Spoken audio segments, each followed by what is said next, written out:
पत्रात तुम्हा सर्वांचं स्वागत आणि सुरुवातीला बातमी मोठी आहे कारण कांदा उत्पादक शेतकऱ्यांसाठी आज विराट क्रांती महामोर्चा आहे। रोहित पवारांसह महाविकास आघाडीचे नेते या आंदोलनामध्ये सहभागी होणार आहे। आंबेगाव तालुक्यातील मंचरमध्ये पोलिसांचा बंदोबस्त तैनात आहे। आंबेगाव, जुन्नर, शिरूर आणि खेडमधील शेतकरी या आंदोलनामध्ये सहभागी होणार आहे। पुणे नाशिक महामार्गावर महाविकास आघाडीचा विराट क्रांती महामोर्चा निघणार आहे। या संदर्भात अधिकची अपडेट घेऊयात आमचे प्रतिनिधी सुनील ठिगळे यांच्याकडून। सुनील, आपण पाहतोय हा विराट असा क्रांती महामोर्चा असणार आहे, महाविकास आघाडीचा हा मोर्चा आहे। काय अपडेट या संदर्भात, सध्याची काय परिस्थिती आहे?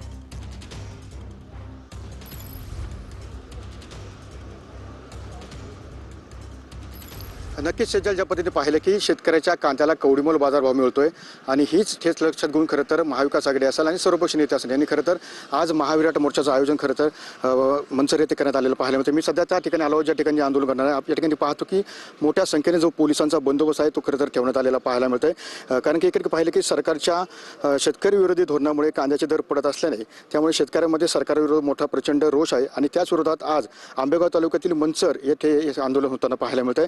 यामध्ये आंबेगाव असेल, जुन्नर, शिरूर आणि खेड या तालुक्यातील शेतकऱ्यांच्या वतीने हा जो विराट मोर्चा आहे हा खरं तर काढण्यात येताना पाहायला मिळतोय आणि त्या अनुषंगाने सध्या पोलिसांचा जो बंदोबस्त आहे तो मोठा प्रमाणामध्ये या ठिकाणी ठेवण्यात आलेला पाहायला मिळतोय। कारण की महाविकास आघाडीचे अनेक नेते असतील, पदाधिकारी असतील या ठिकाणी उपस्थित राहणार आहे आणि कांद्याला बाजारभाव मिळावा, कांद्याला 25 रुपये हमीभाव मिळावा याच मागणीसाठी सध्या हे आंदोलन करण्यात येणार आहे आणि याच अनुषंगाने जी तयारी आहे ती सध्या सुरू असल्याचं पाहायला मिळतंय। सकाळी 9:30च्या सुमारामध्ये या आंदोलनाला खऱ्या अर्थानं सुरुवात होईल आणि या आंदोलन सुरुवात झाल्यानंतर कांद्याला बाजारभाव मिळावा यासाठी सरकारच्या विरोधामध्ये खरं तर ही घोषणाबाजी करण्यात येणार आहे आणि याच अनुषंगाने सध्या रोहित पवार असतील आणि राष्ट्रवादी काँग्रेसचे अनेक नेते असतील हे या ठिकाणी उपस्थित राहणार आहे। सेजल, अगदीच धन्यवाद तुम्ही दिलेल्या सर्व सविस्तर अपडेटसाठी। तर आपण पाहतो या ठिकाणी महाविकास आघाडीचा हा क्रांती महामोर्चा निघणार आहे। कांदा उत्पादक शेतकऱ्यांसाठी हा महामोर्चा काढला जाणार आहे।